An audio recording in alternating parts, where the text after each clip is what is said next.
Alien Horror Writers Study Human Folklore Complete Story. Part 1. The Grand Hall of Station Theta 9 gleamed under artificial lights that mimicked a dozen different home suns. Delegates from across the galaxy filled the space, their forms as varied as the worlds they came from. Some walked on legs, others floated, and a few existed as coherent clouds of gas held together by electromagnetic fields. Despite their differences, they all shared one thing in common. They were writers, and they had gathered for the annual symposium of the Galactic Horror Writers Guild. The Bone Singer stood at the edge of the main auditorium, his chitinous frame clicking softly as he shifted his weight. For 3,000 years, he had been crafting tales of dread. His stories had frozen the blood of creatures across 100 star systems. He had written of void madness that drove entire colonies to tear themselves apart. He had penned tales of hive minds that consumed individuality like a cancer. His most famous work described the slow death of stars and the desperate scramble of civilizations trying to outrun the cold. But lately, something had changed. The applause at readings felt hollow. The reviews praised technical skill but mentioned a lack of genuine fear. Even himself felt it when he read the submissions from younger writers. Everything seemed familiar. The same monsters wearing different faces. The same cosmic horrors painted in slightly different colors. The genre had grown stale. Attention, honored guild members. The station's announcement system chimed in the neutral trade language. We have a late application for membership from a newly contacted species. They call themselves humans. A ripple of interest passed through the crowd. New species always brought fresh perspectives, though most proved disappointing. Their horror stories were usually just recycled versions of the classics, filtered through their particular evolutionary quirks. Watched as a small bipedal creature entered the hall. She stood perhaps 2/3 his height, with pale skin and dark hair pulled back from her face. Her movements were smooth but cautious, the gait of someone aware they were being watched by beings who could easily kill her. Smart. "Hello, everyone," the human said, her voice amplified by the translation device at her throat. "My name is Dr. Sarah. I'm here representing Earth's literary community. We'd like to apply for membership in the guild." Aura, a crystalline being whose body refracted light in unsettling patterns, spoke up from her position near the front. "What qualifications does your species have? How long have you been crafting tales of terror?" Doctor smiled and noticed it didn't reach her eyes, an expression of politeness then, not genuine pleasure. "We've been telling scary stories for as long as we've been human, probably longer. I've brought a data core containing what we call folklore. Stories passed down through generations, across thousands of cultures, over tens of thousands of years." "Folklore," heard himself say. "You mean primitive tales, superstitions from pre-technological societies." "You could call them that," Doctor said, and now her smile looked more genuine. "But I think you'll find them interesting. May I present them to the guild?" The symposium coordinator, a floating blob of sentient jelly named Morpheus, bubbled enthusiastically. "We would be delighted. Fresh perspectives are always welcome. Please upload your data core to the central system." Doctor approached the central terminal and inserted a small device. Within seconds, thousands of files began populating the shared network. Stories, images, audio recordings, and video documentation flooded into the system. The sheer volume was impressive for such a young species. "I'll let you review the materials," Doctor said. "I'm available to answer questions. You can find me in the guest quarters, Section 7. As she left, the guild members turned their attention to the newly available files. Most approached with polite interest mixed with low expectations, selected a file at random and began to read. The story was called Hansel and it took him less than 5 minutes to finish.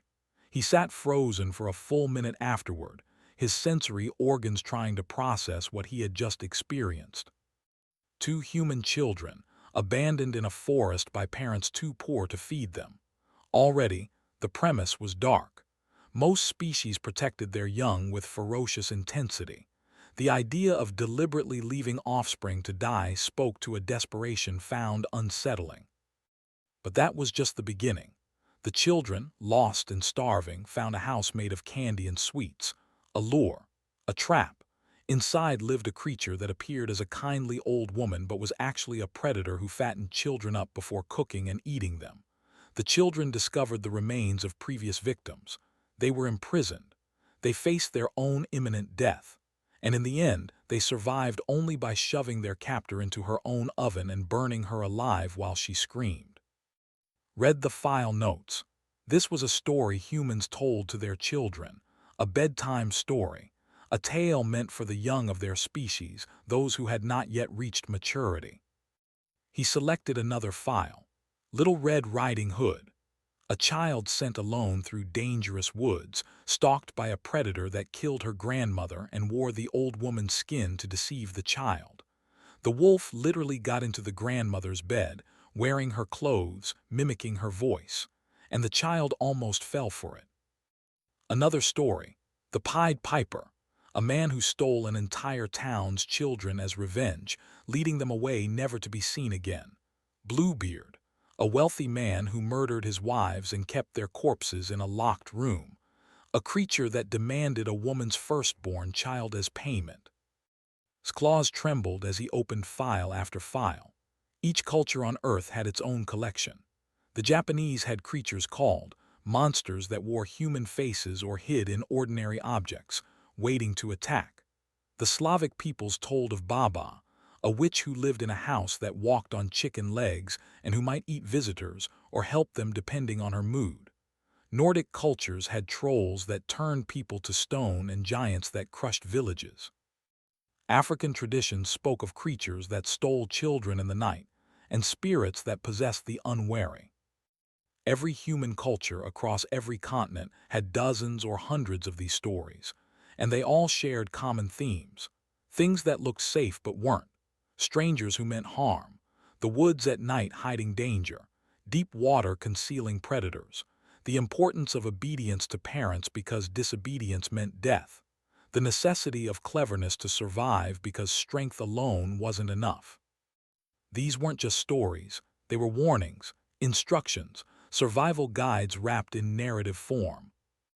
Accessed the communication system and sent an urgent message to all guild members. Emergency session, main auditorium, 1 hour, this is not optional. When the guild gathered, could see that others had been reading too. Aura's crystalline structure was flickering with agitated colors.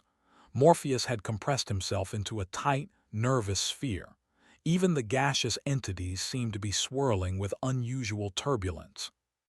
"You've all been reading the human files," said. It wasn't a question. "Tell me I'm not the only one who finds them disturbing." "Disturbing?" Aura's voice came out sharp and bright. "They're horrifying, and they tell these stories to children, to their young. I read one called, it describes children who misbehave being mutilated or killed. A child who sucks his thumbs has them cut off with scissors. A child who plays with matches burns to death. These are morality tales meant to frighten offspring into obedience." "I found stories about creatures called vampires," Morpheus added, his form rippling. "The undead who drink blood, but the terrifying part is how they're described.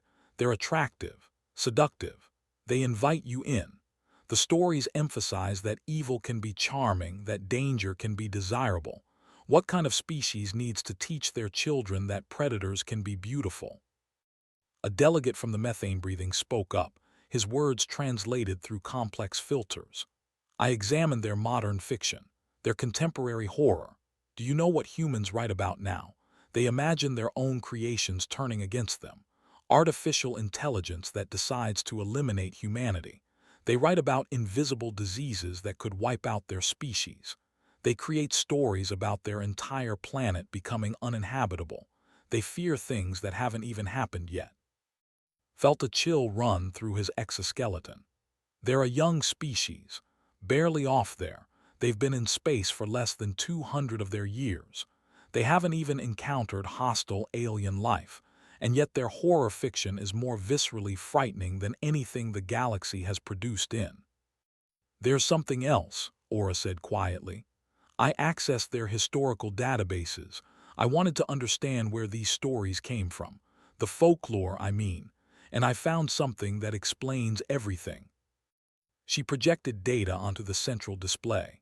Images of Earth appeared, showing a blue-green world rich with life. Then came images of creatures, massive predators with fangs and claws, flying hunters with talons like knives, ocean dwellers larger than spacecraft, and among them, small bipedal primates huddled in caves and trees. Early humans had no natural weapons, Aura explained. No claws, no fangs, no venom, no armor. They were slow compared to the predators around them. Their senses were poor. Their night vision was nearly non-existent. They were, by every measure, prey animals. The auditorium fell silent. Every species in this guild evolved as either apex predators or as part of hive collectives, she continued. We write horror from the position of power, imagining what could threaten us. But humans, they evolved being hunted, being eaten, watching their family members dragged away in the night. Their folklore isn't imagination, it's memory, species memory of a time when they were food. Felt something he hadn't experienced in centuries. Genuine fear. Not the intellectual exercise of crafting a scary story, but real, primal fear. Because if humans had crawled up from being prey, if they had survived and thrived despite being hunted by everything on their planet, what did that make them now? We need to study this further, he said finally. We need to go to Earth. We need to understand how a prey species became the dominant force on their world. Because if we can understand that, we can understand true horror. Not the horror of being defeated by something stronger, the horror of being hunted, the horror of being weak and surviving anyway. The vote was unanimous. Within a week, a delegation would travel to Earth, and had the feeling that nothing in galactic horror writing would ever be the same again. Part 2. The research vessel descended through Earth's atmosphere and pressed his sensory organs against the viewport. The planet was beautiful in a way that made him uncomfortable. So much water, so much open space. His species had evolved in deep cave systems where walls provided safety and the ceiling was always close. This world seemed too exposed, too vulnerable. Doctor met them at the landing facility, a structure humans called an airport. She looked pleased to see them, though was learning to read the subtle tension in human facial muscles. She was nervous too. "Welcome to Earth," she said. "We've prepared facilities for you at the university. Everything has been adapted for your various environmental needs." The delegation consisted of representatives from 12 species, all accomplished horror writers in their own right. Aura had come, along with Morpheus and several others. They had one goal: understand human fear at its source. The university was located in a place called New England, in a region that Doctor explained had deep roots in American folklore.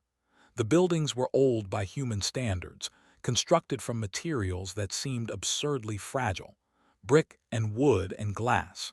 Structures were carved from living stone. How did humans feel safe in buildings that could burn or shatter? Doctor led them to a lecture hall where she had assembled a collection of human experts: historians, anthropologists, psychologists, and literary scholars. Over the next several days, they would guide the aliens through humanity's relationship with fear. The first presentation came from an elderly human named Doctor. His hair had turned white with age, and his movements were slow but deliberate. He began speaking without preamble. "You want to understand our stories," he said. "To do that, you need to understand our history. Not recorded history, but evolutionary history. The story written in our bones and our genes." He displayed an image of a small, furry creature. "This is one of our ancestors. It lived about 60 million years ago. It was the size of a rat and spent most of its time hiding from dinosaurs. After the dinosaurs died out, our ancestors evolved and changed. But the important thing to remember is that we were never the biggest, never the fastest, never the strongest. More images appeared. Ancient humans walking across grasslands, their bodies small and vulnerable. We left the trees about 7 million years ago. We started walking upright in the African savanna. Do you know what lived there with us? The images changed again. Massive cats with teeth like daggers, wild dogs that hunted in packs, crocodiles longer than 3 humans lying end to end, snakes with venom that could kill in minutes, hyenas with jaws strong enough to crush bone. We were surrounded by things that wanted to eat us, Doctor said calmly. Lions hunted us. Leopards dragged our ancestors into trees to consume at leisure. Wild dogs chased us until we collapsed from exhaustion. We couldn't outrun them. We couldn't outfight them. Our only advantage was our brain. Leaned forward. So you developed intelligence as a defensive mechanism. Partly, Doctor agreed. But it was more than that. We developed something else. Pattern recognition. The ability to learn from mistakes. The capacity to remember danger and teach our children to avoid it. And we developed language which allowed us to share those warnings. Doctor stepped forward. This is where folklore comes in. Before we had writing, we had stories. And those stories served a crucial purpose. They kept us alive. She pulled up the text of Little Red Riding Hood on the display. This story teaches children not to talk to strangers, not to stray from the path, not to trust something just because it looks friendly. Why? Because in our evolutionary past, those lessons were the difference between survival and death. A human psychologist named Doctor took over. Human children are remarkably helpless compared to other species. A baby horse can walk within hours of birth. Many species are independent within weeks or months. Human children remain dependent for years. This extended childhood made them incredibly vulnerable to predators. She showed statistics and images. Archaeological evidence shows that many early humans were killed by predators, especially children. We've found bones with teeth marks, cave systems with the remains of humans who were dragged there by leopards. Our ancestors lived with constant awareness that their children might be taken at any moment.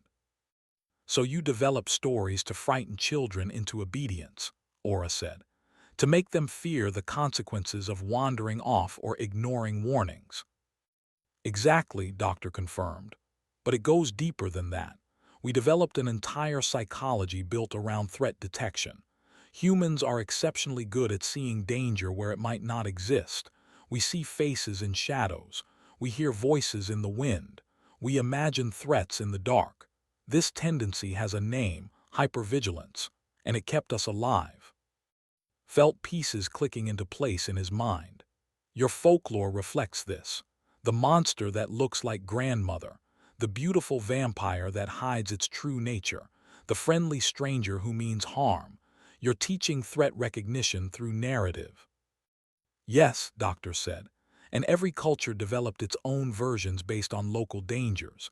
In Japan, where I have family roots, we have stories about shapeshifters and tricksters, the kappa that drowns children who play near water, the who freezes travelers in snowstorms. These stories warned about real dangers, water, cold, getting lost.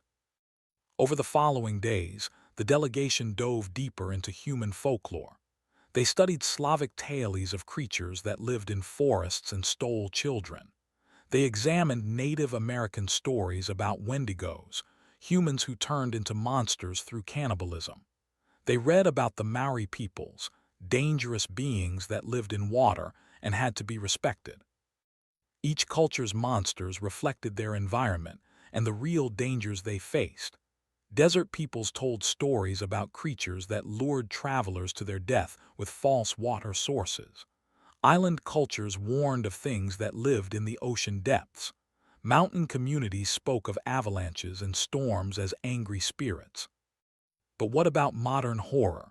Morpheus asked during one session. Your folklore makes sense as evolutionary adaptation, but humans are no longer prey. You're the dominant species on your planet. You've eliminated most large predators or confined them to preserves. Why do you still create horror stories? Doctor smiled grimly. Because we can't turn it off.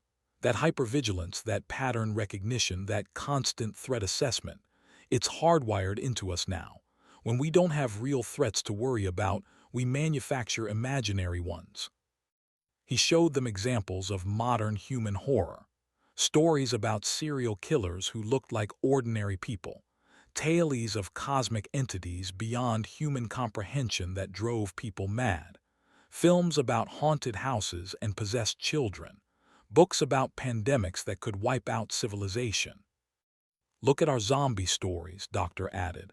The undead that consume human flesh. They're everywhere in modern horror, but what are zombies really? They're a manifestation of our fear of disease, of contagion, of society breaking down. They represent our fear that our own species might turn against us. Had been reading human horror fiction every night. Stephen King, Jackson, H.P. The stories unsettled him in ways he hadn't thought possible. They triggered something primal that none of his own species' horror had ever reached. I think I understand now, he said slowly. When my species writes horror, we imagine external threats, alien invaders, cosmic catastrophes, technological failures. We write from a position of power, imagining what could defeat us. But humans write from a position of vulnerability. Even your modern horror reflects an understanding that you're fragile, that you can be broken. That's very insightful, Doctor said. We have what we call existential anxiety, an awareness of our own mortality and helplessness that pervades our psychology. We know we're soft. We know we can be hurt. We know death is waiting. And we can't forget it because that knowledge is what kept our ancestors alive. Aura's crystalline form refracted the light into sharp patterns. I've been analyzing the narrative structure of human folklore. There's something consistent across cultures. The protagonists in your stories are rarely powerful. They're children, peasants, ordinary people. And they survive not through strength but through cleverness, through noticing details, through being suspicious and cautious. Yes, Doctor said, because that's how we survived. We couldn't defeat a lion in direct combat, but we could notice its tracks and avoid it. We couldn't outswim a crocodile, but we could learn where they hunted and stay away. We couldn't outrun a pack of wolves, but we could build a fire and keep them at bay. Every survival tactic was about being smarter, more observant, more paranoid than the things that wanted to kill us. A delegate from the species called the spoke up. They were a hive-mind entity, and their voice came as a chorus. This explains so much about human behavior that has puzzled the galactic community. Your redundant systems, your constant contingency planning, your inability to trust easily. You're still acting like prey species even though you've become predators. We prefer the term persistence hunters, Doctor said with a slight smile. That's how we eventually overcame our prey status. We couldn't catch a deer in a sprint, but we could chase it for hours, for days if necessary, until it collapsed from exhaustion. We killed through relentlessness, not strength. And yes, that same relentlessness applies to how we approach everything. We prepare for disasters that might never come because in our past, the disaster always eventually came. The delegation spent their final day experiencing human horror entertainment. Doctor took them to what humans called a movie theater and showed them several horror films. Watched The Thing, a story about an alien that could perfectly mimic human form, turning paranoia into a weapon. He watched Alien, about a nearly invincible predator hunting humans through a claustrophobic spaceship. He watched The Ring, about death that came through a seemingly innocent videotape. The experience was profound. The darkness of the theater, the sound surrounding them, the images on the giant screen, found his breathing quickening during tense scenes. He noticed Aura's light patterns becoming erratic. Morpheus had compressed himself into the smallest form possible. These were just images, just stories, but they triggered something deep and primal. The human audience around them reacted too, jumping at scares, gasping at reveals, tensing during chase sequences. But there was something else in their reactions: enjoyment. They were having fun being scared. After the screening, Doctor led them to a nearby. "You seemed affected by the films," she said. "They were remarkably effective," admitted. "But I don't understand why humans enjoy this. Why do you seek out fear as entertainment?" "Catharsis," Doctor explained. "We live with anxiety all the time. The horror stories let us face our fears in a safe environment. We experience the adrenaline, the fear response, but we know we're actually safe. It's a release valve for all that evolutionary paranoia. We scare ourselves deliberately so the constant low-level anxiety doesn't build up and overwhelm us." "Ingenious," Aura said. "You've turned a survival mechanism into an art form. You've weaponized your trauma and made it into culture." "I wouldn't say weaponized," Doctor said thoughtfully. "But yes, we've taken the worst aspects of our evolutionary history and transformed them into something we can control. We tell scary stories not just to warn the young, but to remind ourselves that we've survived every threat before, that we can survive the next one too." Looked up at the Earth sky, now dark with night. He felt exposed under that vast openness, and he understood finally what it must have been like for early humans. Soft, weak, slow, vulnerable, standing under the same sky and knowing that teeth and claws were watching from the shadows. Yet they had survived. They had thrived. They had taken their fear and turned it into stories, into warnings, into entertainment, into art. "We need to return to Theta 9, he said.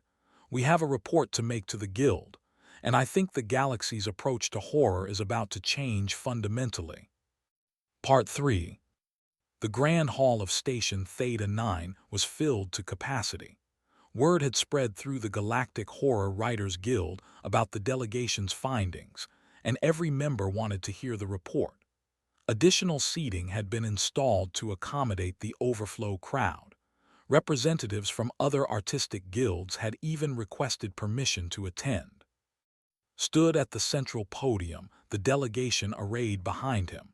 He had spent the journey back from Earth preparing this presentation, but he also knew that words alone wouldn't convey what they had discovered.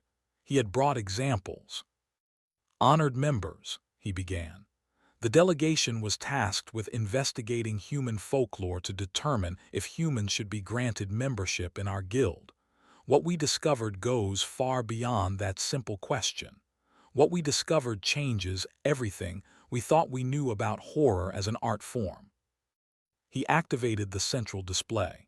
Images of Earth appeared, along with the evolutionary history Doctor had shown them. Humans evolved as prey animals. They were hunted by predators superior to them in every physical way. They survived not through strength, but through intelligence, pattern recognition, and an extraordinary capacity for remembering and communicating danger. The audience shifted. Some leaned forward with interest. Others displayed confusion. The concept of a prey species developing space-faring intelligence was unusual enough. Most civilizations came from apex predators or collective organisms. "Their folklore is not creative fiction," continued.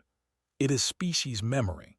Every monster, every warning, every dark tale comes from real threats their ancestors faced. They have been telling scary stories for hundreds of thousands of years because those stories kept their children alive." He displayed examples: Hansel and Little Red Riding Hood, the various cultural monsters from around Earth. He explained the real dangers each story warned against: predators, starvation, dangerous terrain, hostile strangers, diseases. "But the truly remarkable thing is that they haven't stopped," said.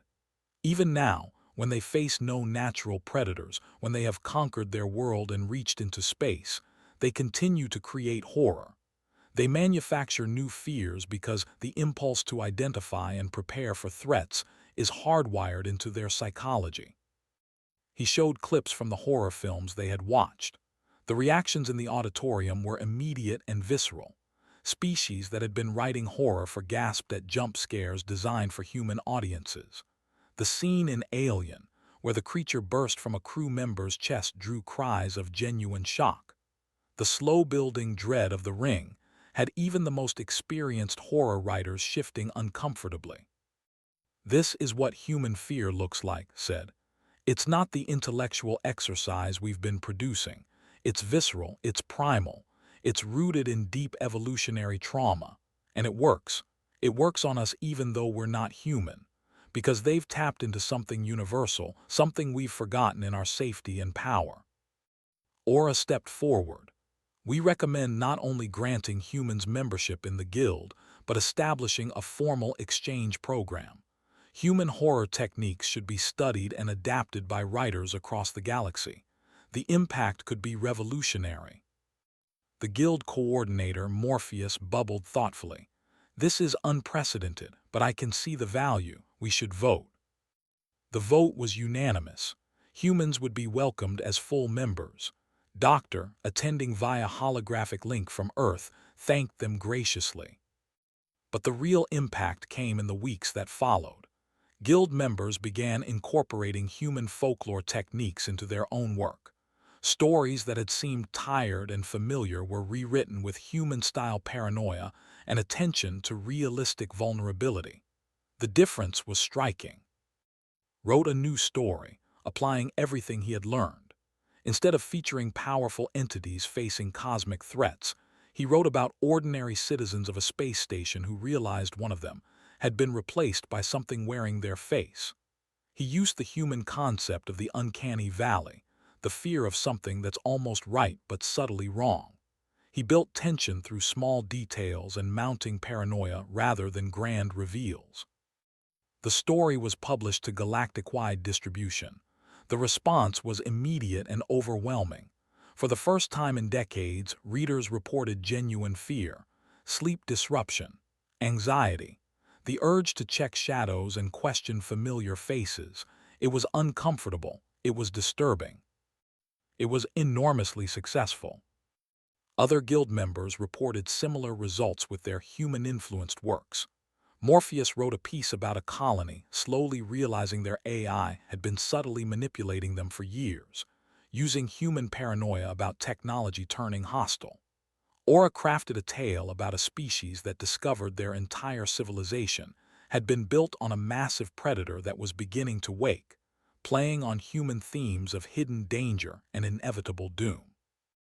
Within 3 months, human-style horror had become the dominant trend in galactic entertainment. The success brought attention, and not all of it was positive. The Harmony Collective sent a formal complaint to the Galactic Council. The collective was a coalition of elder species dedicated to peace, stability, and social order. They had watched the spread of human-influenced horror with growing alarm. This content is causing measurable social disruption, their representative argued before the council. Psychological evaluations show increased anxiety levels across multiple species. Productivity has decreased. Some individuals are developing new phobias. The Glassine people, who are naturally docile, have started requesting weapons for self-defense against threats that don't exist. This human influence is destabilizing. The council called for a formal inquiry. Doctor was summoned to explain. She traveled to the council chambers, a massive structure that orbited a neutral world, attended to support her, along with several other guild members. The council chambers were imposing. Representatives from hundreds of species sat in concentric circles, their forms and faces alien and strange. In the center stood Doctor, looking very small and very human. Doctor, the council speaker began. Your species' folklore and horror entertainment have spread rapidly through galactic culture. The Harmony Collective argues that this content is psychologically harmful to other species. They suggest humans may not be psychologically fit for galactic civilization. How do you respond? Doctor stood quietly for a moment, could see the tension in her shoulders, but when she spoke, her voice was calm and clear. I understand the concern, she said, and I won't pretend that human horror is comfortable or easy. It isn't. It's designed to provoke fear, anxiety, and discomfort. But that's not a flaw. That's the point. She activated a holographic display. Images of Earth appeared, showing the same evolutionary history the delegation had learned. She walked the council through humanity's development as a prey species, the constant danger, the high mortality rate, the necessity of hypervigilance. We learned to be afraid, she explained, not because we wanted to, but because fear kept us alive. Every human child grows up learning to identify threats, to be cautious of strangers, to question appearances, to prepare for disasters. It's exhausting, it's stressful, and we can't turn it off. She paused, looking around at the assembled representatives. But we also learned something else. We learned to face our fears. We learned to name them, to share them, to teach others how to survive them. We turned our deepest terrors into stories, and those stories serve multiple purposes. New images appeared. Human families gathered around fires telling tales, children reading books, audiences in theaters. Stories teach the young how to survive. They provide catharsis for ongoing anxiety. They create shared experiences that bind communities together. They help us process trauma by giving it narrative structure. And yes, they entertain us. But the disruption, the Harmony Collective representative interrupted. The anxiety, the fear, the social instability is temporary, Doctor said firmly, and valuable, because here's what you need to understand about fear. It's not the enemy. Complacency is. Assuming you're safe is how you get killed. In our evolutionary past, the humans who weren't afraid enough died. They became food. The ones who survived were the ones who saw danger everywhere, who prepared for threats that might not come, who never fully relaxed. She changed the display to show modern Earth, cities, technology, space stations. We made it to the stars not despite our fear, but because of it. We over-engineer our systems because we assume they'll fail. We create redundancies because we expect disaster. We question everything because we learned that things aren't always what they seem. And yes, we're paranoid, but that paranoia has served us well. A council member from the trine species spoke up. Are you saying other species should adopt human paranoia? No, Doctor said. I'm saying that a healthy level of caution is valuable, that preparing for threats is intelligent, that being aware of vulnerability isn't weakness, it's wisdom. Your species evolved as apex predators or hive collectives. You've known safety and power for your entire existence, but the universe isn't safe. There are real dangers out there. Disease, accidents, hostile environments, unforeseen disasters. Humans face these with the same mindset our ancestors used to survive predators. Assume the worst, prepare extensively, stay vigilant. Stood up, if I may address the council. I have been writing horror for 3,000 years, and I thought I understood fear, but I was wrong. I was writing from a position of power, imagining what could defeat me. It was intellectual, abstract. Human horror is different. It's immediate. It's personal. It acknowledges vulnerability and makes that vulnerability into strength. He gestured to the other guild members present. Since incorporating human techniques, our stories have become more effective, more engaging, more honest, because we're no longer pretending we're invulnerable. We're acknowledging that we can be hurt, deceived, destroyed. And in that acknowledgement, we find authenticity that resonates across species lines. Aura added her voice. The discomfort the Harmony Collective describes isn't a bug, it's a feature. Being uncomfortable means being aware. Being anxious means being prepared. Humans have survived and thrived precisely because they never allowed themselves to feel completely safe. There's wisdom in that approach. The council deliberated for hours. The debate was intense. Some argued that human psychology was too traumatized, too damaged to be healthy for galactic culture. Others pointed out that humanity had achieved remarkable things despite, or because of, their evolutionary baggage. Finally, the council speaker called for order. We have reached a decision. Human membership in galactic civilization will continue. However, we will implement certain guidelines for human-influenced horror content. Context will be provided about its origins and purpose. Content will be labeled appropriately for audiences, and we will establish a research program to study the psychological effects on various species. Doctor nodded acceptance. It wasn't a complete victory, but it was fair. However, the speaker continued, we also have a broader directive. The Council recognizes that complacency has set in across galactic civilization. We have grown too comfortable, too certain of our safety. The human perspective, uncomfortable as it may be, provides valuable caution. Therefore, we are establishing the Earth Cultural Exchange Program. Humans will teach courses on threat assessment, disaster preparedness, and what they call worst-case scenario planning. Other species can learn from humanity's evolutionary experience. The chamber erupted in discussion. Some approved, others protested, but the decision was made. 3 months later, the first Earth campus of the Galactic Horror Writers Guild opened in New England. Doctor stood before a class of alien students, representing species from across known space. They had come to learn from the